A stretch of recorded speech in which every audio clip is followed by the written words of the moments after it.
Assalamualaikum warahmatullahi wabarakatuh. Perkenalkan, nama saya Mukhlasin. Saya mahasiswa dari Universitas Trunjaya Madura, nomor NIM 132. Pada kali ini saya akan memaparkan materi tentang masalah penelitian.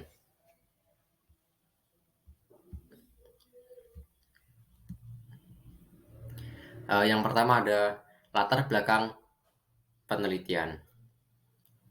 Untuk untuk memberikan deskripsi atau gambaran mengenai hal-hal yang melatar belakangi dilakukannya penelitian, maka kebutuhan objektif dalam mendeskripsikan latar belakang perlu dipaparkan. Yang pertama ada fakta atau kondisi atau masalah yang akan terjadi saat ini. Yang kedua, apa arti pentingnya penelitian yang akan dilakukan. Yang ketiga, bagaimana kaitannya dengan tuntutan kebutuhan saat ini dan tuntutan perkembangan di masa yang akan datang. Dan yang keempat ada hal-hal strategis apa yang akan dicapai berkaitan dengan dilakukannya penelitian tersebut. Selanjutnya ada pengertian masalah. Secara sederhananya, masalah dapat didefinisikan sebagai kesenjangan antara yang seharusnya terjadi dan kenyataan yang ada atau antara desain dengan desain tidak sesuai. Yang kedua ada masalah, khususnya masalah yang berbentuk persoalan atau penyimpangan dari apa yang dikehendaki dan yang akan menjadi kenyataan. Dan yang ketiga ada masalah adalah situasi penyimpangan atau gap yang terjadi yang dapat dilihat dari fenomena bisnis, hasil penelitian atau aplikasi teori.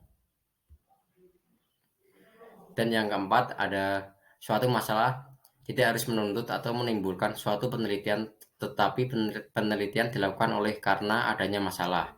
Jadi, seseorang yang akan melakukan penelitian harus menentukan terlebih dahulu apa masalahnya. Selanjutnya ada sumber menemukan masalah. Di sini terdapat 10 sumber-sumber yang dapat kita pakai. Yang pertama ada textbook, yang kedua ada laporan penelitian yang tidak dipublikasikan, yang ketiga ada proceeding, yang keempat ada tesis, yang kelima ada jurnal, yang keenam ada pengamatan sepintas atau fakta di lapangan, yang ketujuh ada pengalaman sendiri, yang kedelapan ada pertemuan ilmiah atau seminar, yang kesembilan ada pernyataan pemegang otoritas, dan yang ke-10 ada perasaan intuitif pribadi. Selanjutnya menggali masalah.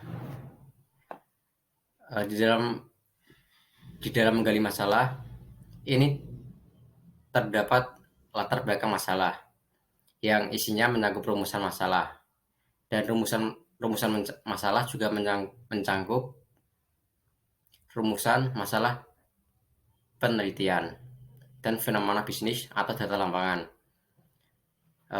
Terus ada reset gap dan teori gap. Selanjutnya ada fenomena bisnis. Fenomena bisnis atau manajemen seperti peningkatan atau penurunan penjualan, efektivitas promosi, dan lain-lain. Masalah ini dapat ditemukan di perusahaan melalui observasi, laporan-laporan, jurnal, dan lain-lain.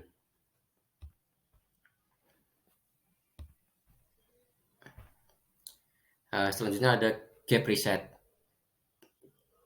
Gap reset seperti ada variabel yang sama, tetapi hasilnya menemukan temuan yang berbeda. Contoh ada 2 penelitian dengan hasil yang beda. Carilah data ini melalui jurnal-jurnal hasil penelitian seperti tesis, disertasi, dan lain-lain.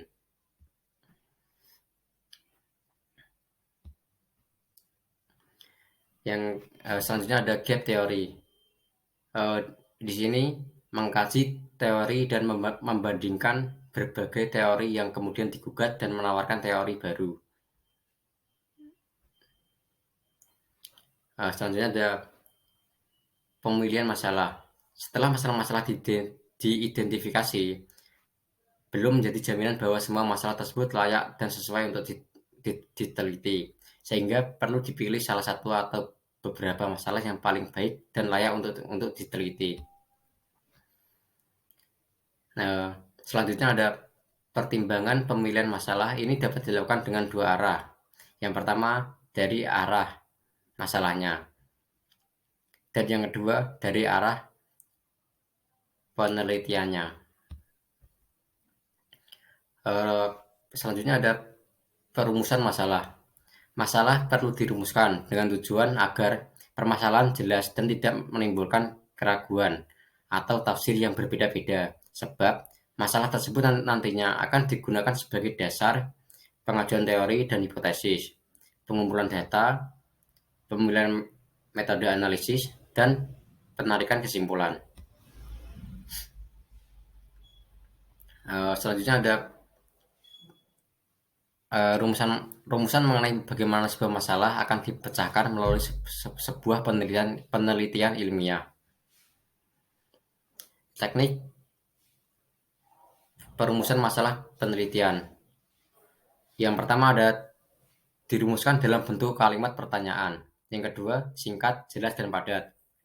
Yang ketiga, memberi petunjuk dimungkinkannya pengumpulan data dan adanya metode pemecahannya. Dan yang keempat ada rumusan masalah sinkron dengan judul penelitian. Rumusan masalah yang baik mempunyai nilai dan kelayakan penelitian dari segi manfaat atau kontribusi. Yang kedua ada visible atau dapat dipecahkan. Yang ketiga, menarik bagi peneliti yang didukung kemampuan keilmuan. Yang keempat, spesifik mengenai bidang tertentu atau jelas ruang lingkup pembahasannya. Dan yang terakhir, berguna untuk mengembangkan suatu teori. Contoh rumusan masalah pada penelitian. Yang pertama, pada rumusan masalah deskriptif, ada ini yang pertama, berapakah tingkat hunian hotel Lombok Raya? Dan yang kedua, apakah iklan yang ada akan diubah? Terus yang kedua ada rumusan masalah inferensial. Contohnya, apakah iklan berpengaruh terhadap peningkatan penjualan? Yang kedua, apakah harga, layanan, dan fasilitas berpengaruh terhadap tingkat hunian hotel? Dan yang ketiga, apakah harga layanan dan lokasi berpengaruh terhadap keberhasilan supermarket gitu. Selanjutnya ada perumusan tujuan penelitian. Tujuan penelitian yang pertama untuk menjelaskan tujuan akhir yang akan dicapai oleh peneliti sebagai penelitian selesai dilakukan. Yang kedua, untuk memberikan gambaran yang tegas tentang sasaran dan ruang lingkup penelitian.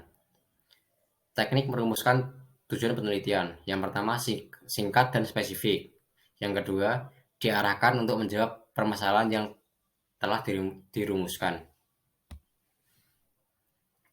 Contoh tujuan pada penelitian. Yang pertama ada, apakah kualitas jasa berpengaruh signifikan dan positif terhadap kepuasan nasabah Bank Jatim di Madura. Yang kedua, menguji pengaruh kualitas jasa terhadap nilai nasabah Bank Jatim di Madura.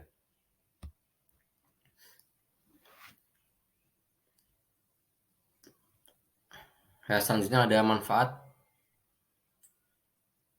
penelitian. Selanjutnya di sini dijelaskan manfaat yang akan diperoleh dari hasil meneliti dan siapa pihak yang akan mendapatkan manfaat tersebut. Teknik merumuskan manfaat pada penelitian. Disebutkan secara detail siapa saja yang mendapatkan manfaat dan apa manfaat yang dapat diperoleh dari hasil penelitian. Selanjutnya, manfaat dapat dikaitkan dengan orientasi penelitian. Apakah mempunyai kontribusi pada pengembangan dan penerapan iptek, pengembangan kelembagaan atau organisasi atau untuk pemecahan masalah-masalah praktis. Contoh manfaat penelitian.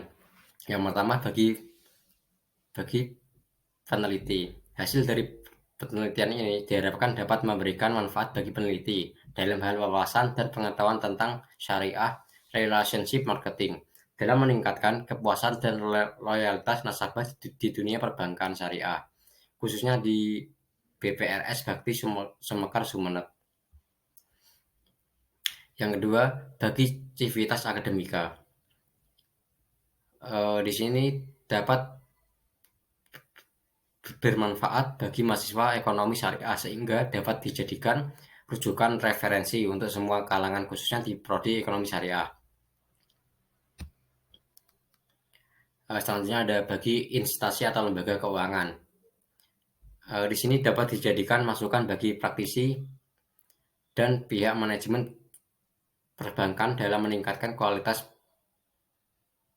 pelayanan serta bagaimana memelihara hubungan yang baik terhadap nasabahnya.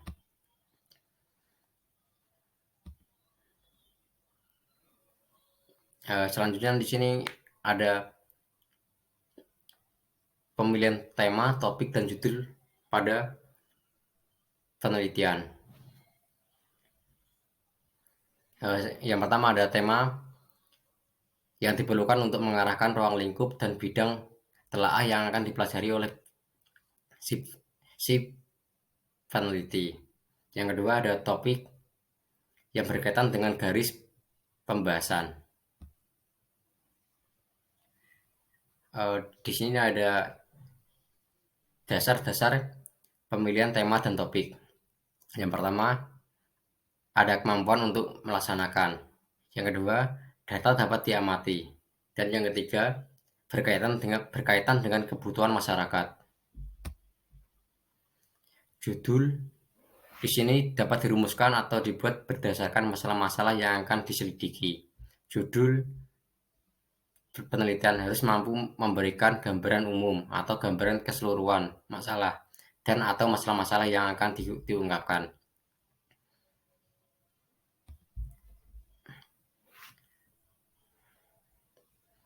Di sini juga kita harus mempertimbangkan ketika memilih judul. Yang pertama, tampak ruang lingkup dan metode pembahasannya. Yang kedua, tampak ruang lingkup objek atau sampelnya. Yang ketiga, berkaitan dengan tema dan topik penelitian. Yang keempat, mempertimbangkan masalah yang dihadapi. Yang kelima, mempertimbangkan bidang ilmu yang dipelajari. Dan yang keenam, judul hendaknya yang sedang aktual.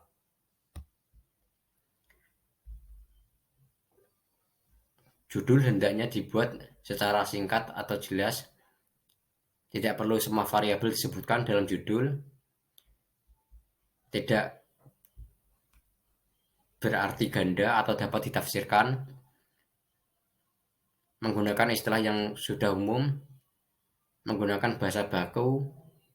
Tidak lebih dari 3 baris. Contoh hubungan tema, topik, dan judul. Tema mengenai perilaku konsumen. Topiknya mengenai green marketing. Judulnya kajian perilaku green marketing konsumen.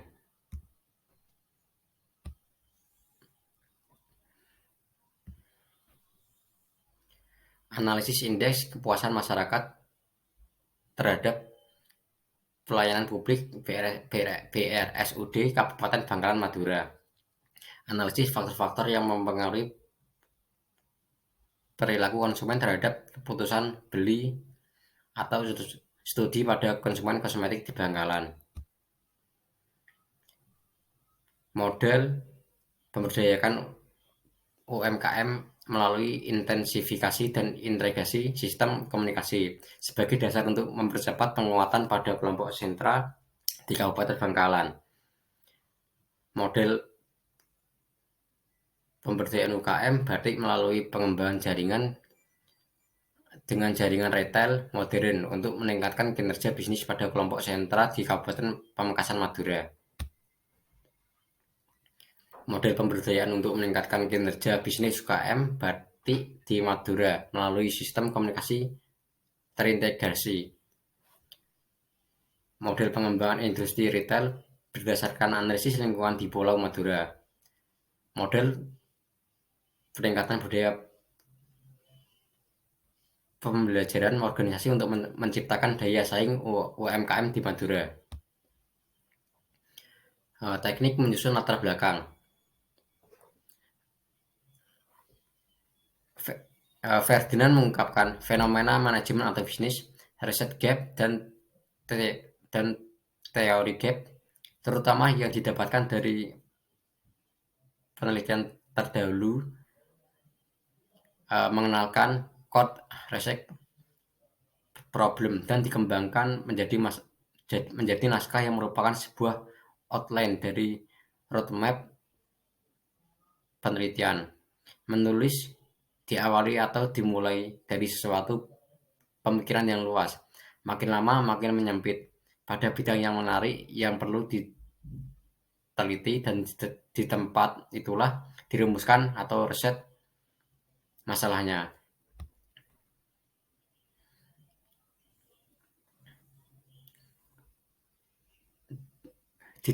Dirjen Dikti mengemukakan hal-hal yang mendorong atau argumentasi pentingnya dilakukan